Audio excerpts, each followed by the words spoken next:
Guys, nakita nyo yan? Nakita nyo yan, yung picture na yan? Ba? Tama ba na ang isang security guard ay utusan na gawin ang trabaho na hindi naman saklaw sa kanyang responsibilidad during duty? Tama ba? Gagawin mo ang trabaho na hindi naman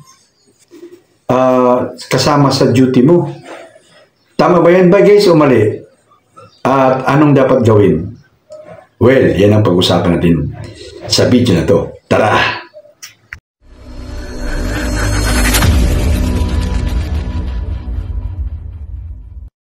Alright guys, welcome sa Riddles TV, 14 years more or less, bilang security officer, security guard, no? Pag-usapan natin guys, yung bang nag-duty ka tapos uutusan ka ng mga personnel sa trabaho mo, mga nakaposisyon, na gawin ang mga trabaho na hindi mo naman trabaho, no? So, tama ba yun? Mali ba yun o ano? So, yun ang pag-uusapan natin ngayon, guys. Pero bago ang lahat, guys, baka magulat kayo na medyo may racket sa harapan nyo.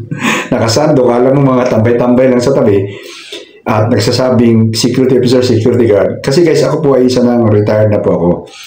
Matagal na po ako nag-retired, guys. At ito yung mga binabahagi ko sa mga karanasan natin at kaalaman natin para magbigay ng gabay, patnubay sa mga bagong security guard at sa mga datihan na rin na mga hindi pa nalalaman kasi may mga security guard na nag-duty na medyo hindi pa gaano knowledgeable sa trabaho ng gwardiya, nasasalang lang. So mabuti na yung nakakapaggabay tayo para at least kahit pa paano magbigay ng wisdom or kaalaman sa mga kapwa natin. Ngayon guys, gumagawa po ako ng mga video regarding sa pagsisecurity guard. Para makatulong at pagbigay alam, magpagbigay ng gabay sa mga tropa natin, 5-9 natin. Dumalaw po kayo sa channel ko, ayan. Pag nandiyan na kayo sa channel ko guys, pumunta lang kayo dyan sa playlist, ayan, yung playlist, ayan, no? Pag napindot nyo ng playlist guys, yan ang lalabas, ayan. Ngayon, dyan kayo pumunta sa Security Guard Matters. Nandyan yung mga video natin. Ngayon yung ibang video dyan guys, may mga video tayo dyan, iba dyan, na magbibigay sa inyo ng lead kung sino. Kung baka nagdududa kasi kayo na, sino ba itong gunggong na doon nagsasalita sa harap ng camera? Kilalanin nga natin to. So may mga video tayo dyan guys, na para magbigay sa inyo ng lead kung sino ako sa nagsasalita sa harapan nyo, no? So ang pakiusap ko naman guys ay, sana mapanood nyo yung mga patalastas natin ng buo para makatikim naman ako ng kahit isang kape man lang guys at samahan nyo ng asukal sa video ko. Sa mga video ko kasi guys ay ang pinakamarami kong viewers ay 50. Masaya na ako dyan at kaya hindi ko pa ako nakakatikim kung anong meron ng rewards ang channel ko.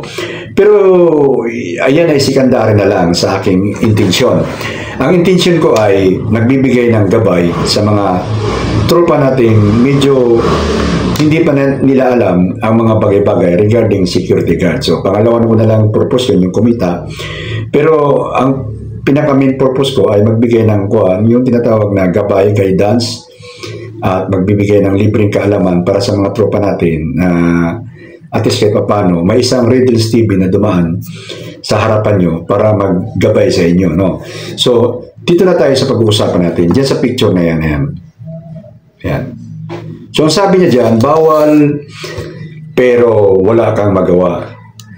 Kapag utos ng amo mo, kung ayaw ka namang sabihin, kung ayaw ko namang sumunod siguro, sabihan tamad ka at papalitan ka ng ibang security guard. Tama yun. Bawal bang gawin ang mga trabaho hindi saklaw ng trabaho ng security guard? Sa protocol ng security guard guys, bawal yun. Bawal yung gawin yung mga trabaho na hindi mo trabaho. Kasi magdudulot yun ng tinatawag na result sa function ng isang security guard. But, ito na yung but, dito na tayo. Sa totoong nakasalang ka na sa trabaho, hindi mo rin maiwasan makisama sa kumpanyang pinagdudutihan mo dahil bisita lang tayo sa kumpanya eh. Contractual lang tayo. So, anytime, pwede tayong palitan. So, pag may mga pakisuyo yung mga boss natin, ay siyempre hindi natin mahihindihan kasi boss yan eh. So, ano bang diskarte ang dapat natin gawin, no? Ako guys, pag inutusan ako ng mga manager, kung kunwari, sabihin ng manager, linisan nga nyo yung area nyo dyan, marumi.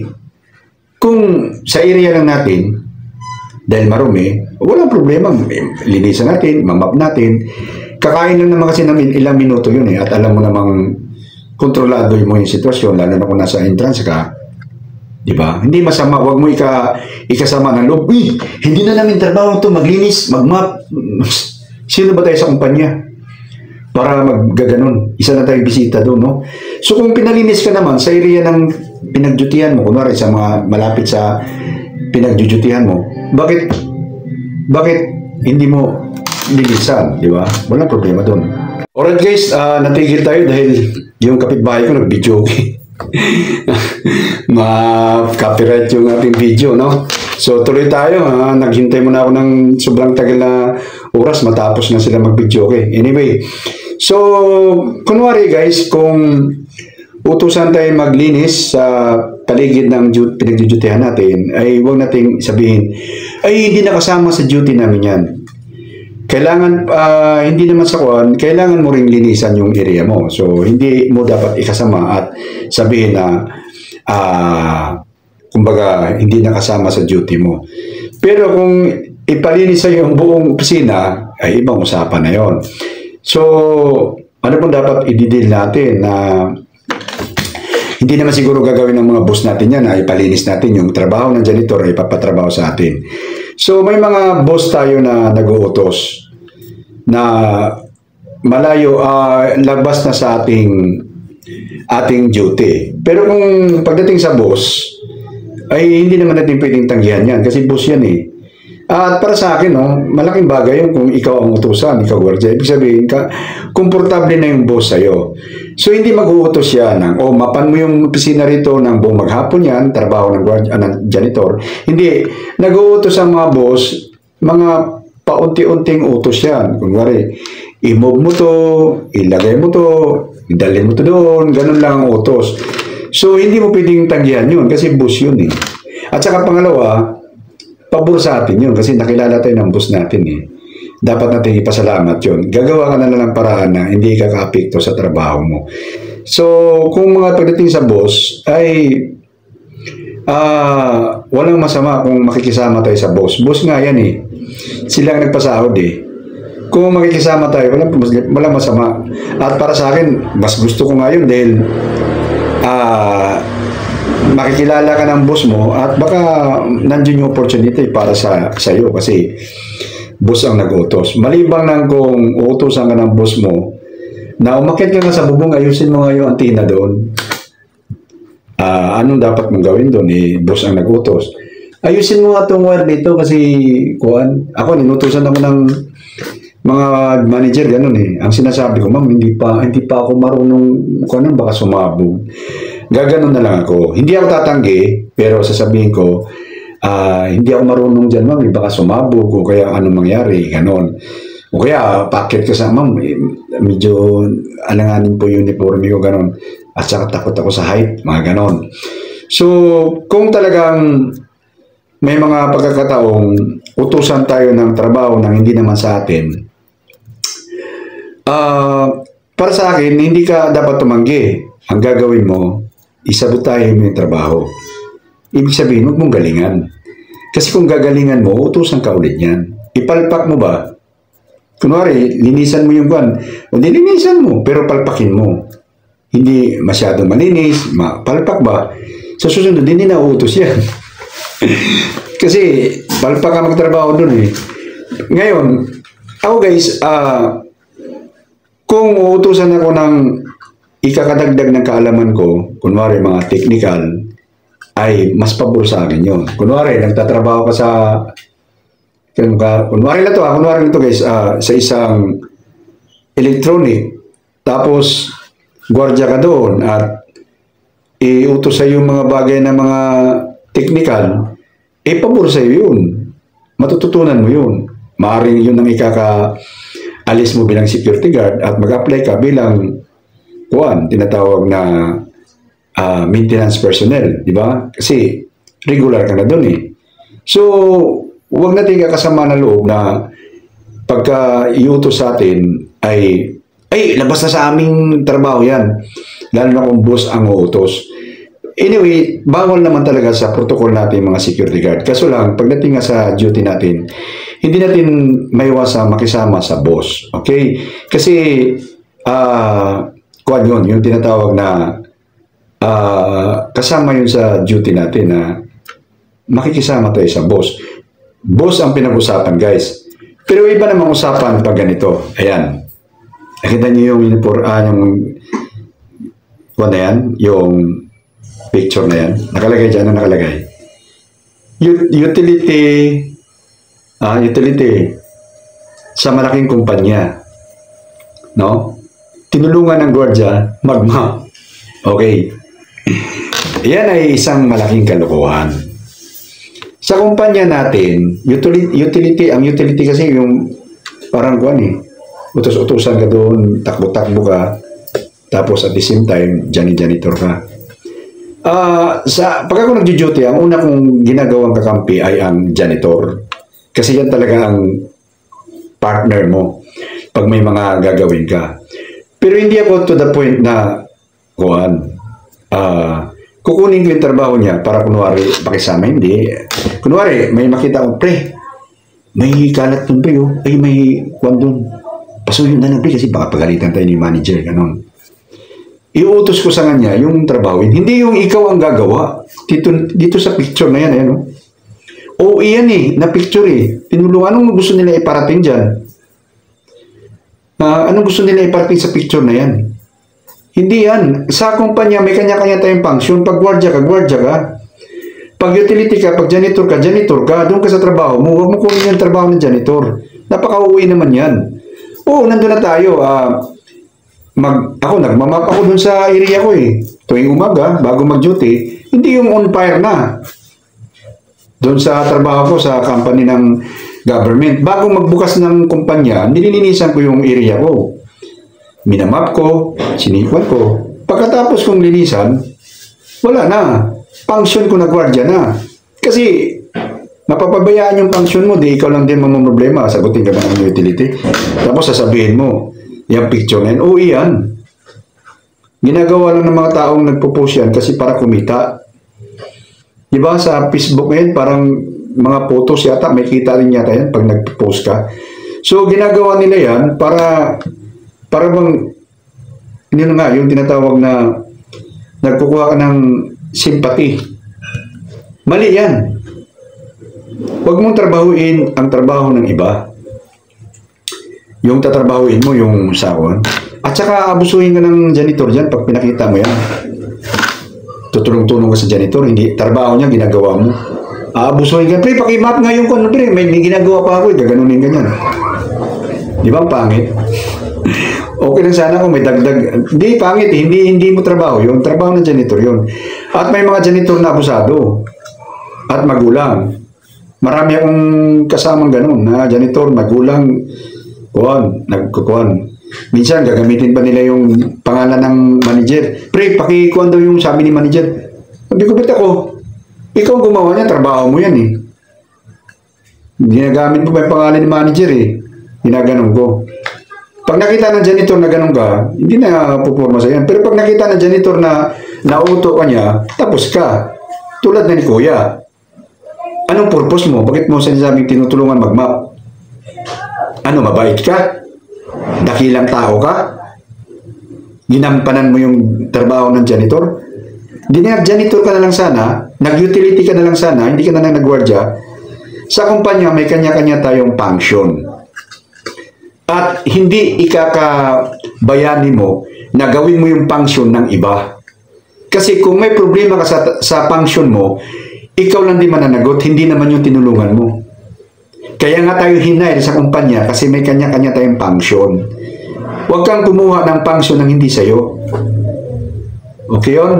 Kasi, kung kukuha ka ng pangsyon ng hindi sa'yo, tulad nung, ikikwento ko sa inyo nangyari yung sa company namin, sa government, tulad ako, marunong ako magmaniho, tapos may isang gwardiya na kasama namin na nag-aaral din, marunong din magmaniho, nag-aaral ba? So ngayon, yung sasakyan ng company, ng government, nakaharang doon sa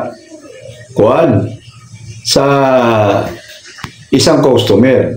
So dapat iatras to. Iatras. Ngayon wala yung driver. Ngayon sabi nung mga na marunong naman kayo, i-drive nyo, iatras nyo. Itong si guard, katututo lang, minaniho niya. So pag maniho niya, ang problema, nakasagi siya ng ibang sasakyan. Ito na papasok. Anong sabi? Bakit mo minaniho yan? Hindi naman ikaw ang driver. Di ba? Ano ba trabaho mo? Di ba, gwardiya? Ba't minaniho mo? So, dito tayo sa storya. Yung pag-atras niya, good intention. Kung inatras niya yun, inatras niya. Good intention yun. Kaso lang may nangyari, doon na papasok yung legality ng iyong function. Kinestyon ka na. Bakit mo minaniho? Hindi naman ikaw ang driver. Di ba? Okay guys? Nakita niyo yung Nakita niyo yung tinatawag na consequences? Minaniho mo, good intention. Ma'am, nakaharang Bad move. Bakit? Hindi ikaw ang driver Okay lang sana kung hindi ka nakasagi. Di tuloy ang buhay. Nakasagi ka. Question ka ngayon. Doon tayo papasok, guys. Na kung hindi mo function at nabulilyaso yung galaw mo, doon ka maki-question. Okay? Tulad ako dati, hindi ako marunong maniho Ang ginawa ko, iniiwan kasi sa amin yung susi ang mga sasakyan ng company.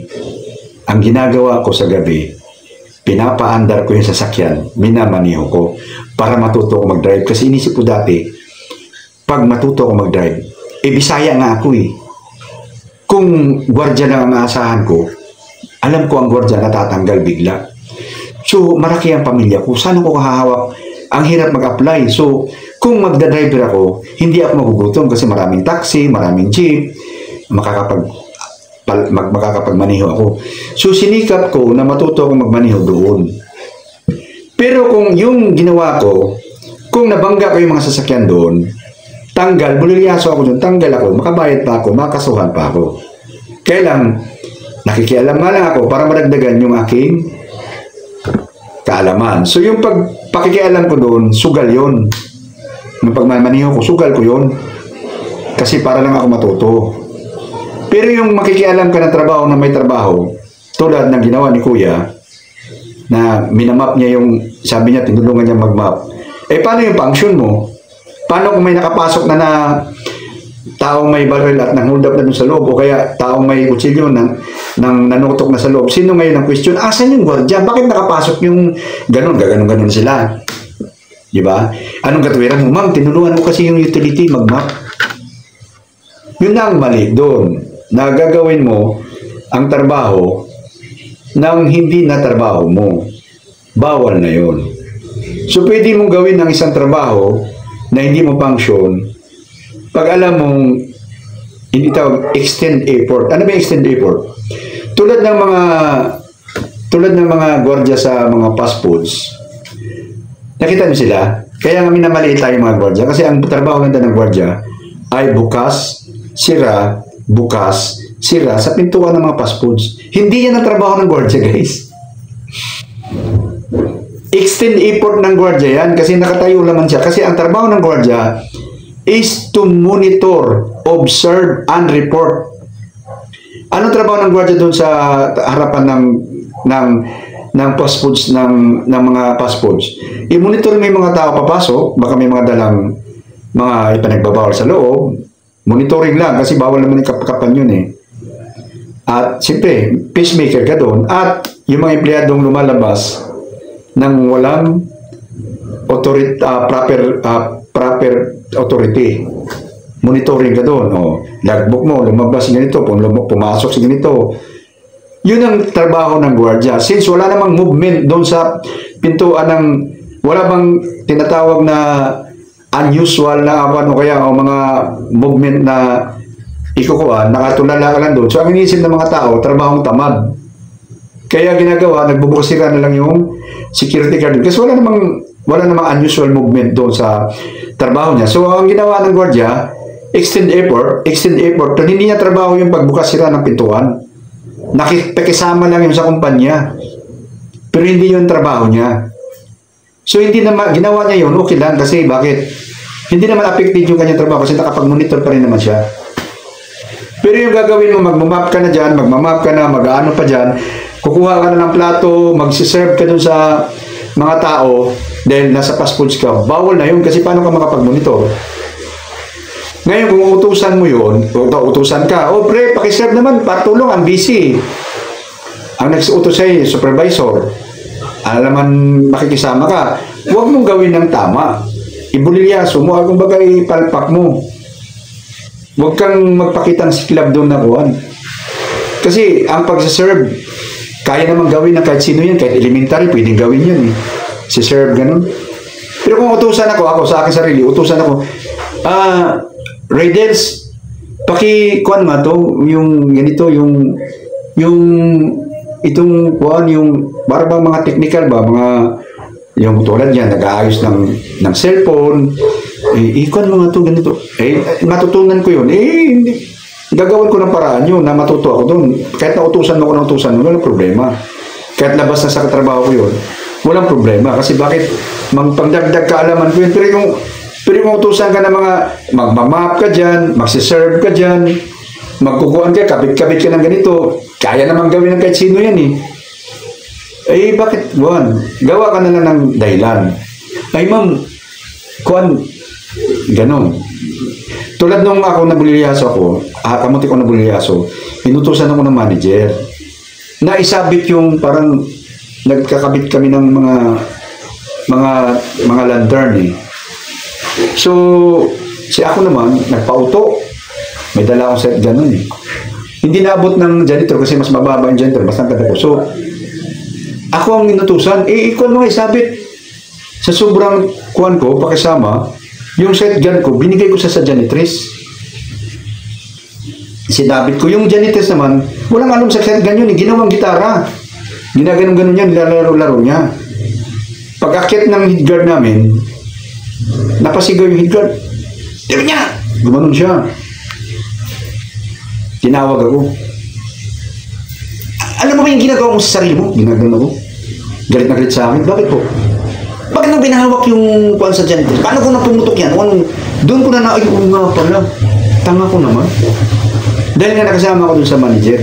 Okay ba? So, listen, learn. Bago ka gumalaw, bago ka sumunod sa utos, alamin mo na hindi makakapekto sa function mo. Kamunti ko, ginawa na ko na report ng head guard ko noon at pinapaliwanag ako. Nagbigay lang ako ng explanation report doon sa pangyayari. Masama ang loob ko sa head guard ko. Grabe naman. Konting ganun lang naman. Pwede naman pag-usapan. Pero sa totoo lang, tama yung ginawa ng head guard ko sa akin. Kasi bakit katangahan yung ginawa ko eh. Kapabayaan yun eh. Di ba? Dahil nakisama ako dun sa manager. Di ba? So yun guys, hindi masama na makisama tayo sa mga boss na mag-uutos sa atin. Walang masama doon, makisama ka. As long as nakikita mong hindi apektado sa function mo bilang security guard. Pero kung alam mong yung mga tulad niya, empleyado ng utos, mga hindi nakaposisyon nag-uutos, ay wag kang magpadala. Pero wag mong bastusin yung empleyado. Ay ma'am, bawal na kasi sa amin ni ma'am pag ginawa namin yan. May isang senaryo na naman na last na senaryo ito ibibigay ko sa inyo para maintindihan nyo. Kami ako naging armor car driver ako. So may mga escort ako. Yan, escort ako, ganun.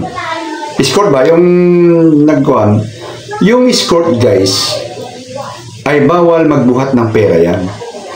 Ang function namin ay to give security ng teller. May teller kaming dala kasama. Ang trabaho ng mga escort driver na kailangan i-safety yung pera. Okay? Kaso lang guys, minsan, sako-sako yung perang dala namin. Sako-sako. Bawal kami magbuhat ha. Pag nakita kami noon, sigurado ka, may paglalagyan kami, kaso ka na. Kaso lang guys, may makakataon na hindi kayo bitbitin ng teller ang pera. Sobrang bigat. Lalo na kung magpipick up kami sa mga malalaking mall. So, ano mangyari? Napapatulong yung tinatawag na escort. Ano naman din tulungan? Kumbaga, pakisamahan na nga lang eh. So, bawal yung ginagawin naman, pero napapatulong kami na buhatin yung pera. Kasi sobrang bigat, hindi mo naman pwedeng kuhan. So, ang nangyayari, may escort 1 kasi yan eh. Head escort 1, escort 2. So, yung escort 2 lang ang magtutulong. Yung dalawa, posisyonan yan. Ganon. Tapos, bubuhatin yung pera, lalagay sa armor car. Kasi, kailangan, pagdating sa armor car, guys, kailangan posisyonan kayo. Pati ako, driver ako, posisyon din ako. Nakahanda ako sa kabyada ko, kasi may training kaming ginagawa eh. Kaso lang, dapat yung tatlo dapat nakaposisyon yan. Kaso lang yung isa, hindi natin maiwasang tumulong eh. Kasi mabigat nga eh. So ang gagawin, posisyonan yung dalawa, yung isang escort ang magtutulong. Ito, kung kaming lahat tutulong doon ganon, di wala nang nagmonitor sa paligid, bigla kami natratin. Kanya-kanya kami tumba. So ganon yun. Kaya kung ika nga, extend effort lang. Ano yung tawag extend effort? Nakisama ka lang. So, bawal kaming magbuhat sa pera, pero dahil nga pakisamahan, extend effort, hindi naman matagal na oras yun, bubuhatin lang yung pera, kasama, bibit-bitin o yung tailor, kunwari, galing kami doon sa opisina ng pinapick-upan namin ng pera, mabigat yung pera, so tutulungan yung tailor, yung dalawa, naka-escort ganon, naka-monitor. Yung isang escort, nagbitbit, pero yung kamay, isa dito, nagdoon, para pag nagka-encounter, bitaw pera, banatan agad. Ganon. So, wag nyong isipin na, ay, bawal sa gwardiya yan na ipapatrabaho nyo yung wag. Kasi, totoo yun na sinabi dito sa picture na yan. Kung ikaw na may itatanggi, sasabihin tamad ka at wala kang pakisama, at pwede ka talagang tanggalin, palitan ka kasi arrogante ka. Hindi ka marunong makisama. Pero kung ang trabaho naman ay kakasamaan mo na, tulad niya, paakyatin ka sa bubong, papayag ka ba?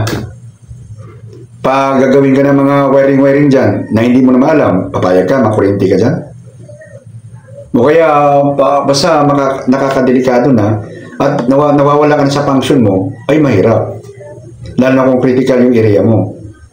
Hindi pwedeng ganun. Huwag kang magpagkampante sa paligid mo na bilang gwardya. Kasi pagkatapos niyan, pag may bulilyaso, sa'yo din ang bagsak. At yung utility natin yan, wag na wag kayong manguha ng trabaho ng hindi sa inyo para sabihin, isa kang dakilang security guard, tumutulong ka ng utility. Sa kumpanya, may kanya-kanya tayong function, no? Gwardya, gwardya, janitor, janitor, office staff.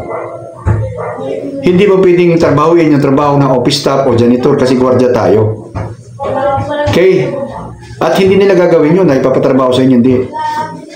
Alam yun. So, huwag tayong magpaka-piling bayani na tatrabahoin natin yung trabaho ng utility dahil para kunwari mabait tayo, hindi. Pagdating sa kumpanya, ano yung function mo? Kung ano yung pinag-usapan yung sweldo mo, minimum ka. Kahit tumambling ka dyan, mag-ikot-ikot ka dyan, pawis na pawis ka.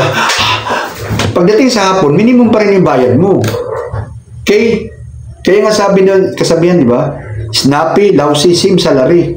Kaya huwag kang gumanap ng hindi mo ganap. Okay? Pero, yun na nga, walang masama makisama. Kasi, makisama ka sa boss, walang masama. Makisama tayo kasi wala tayong magawa eh. trabahador lang tayo, isa tayong contractual sa kumpanya na kailangan natin makasama. So ikaw lang ang titimbang noon para hindi mapasama ang function mo.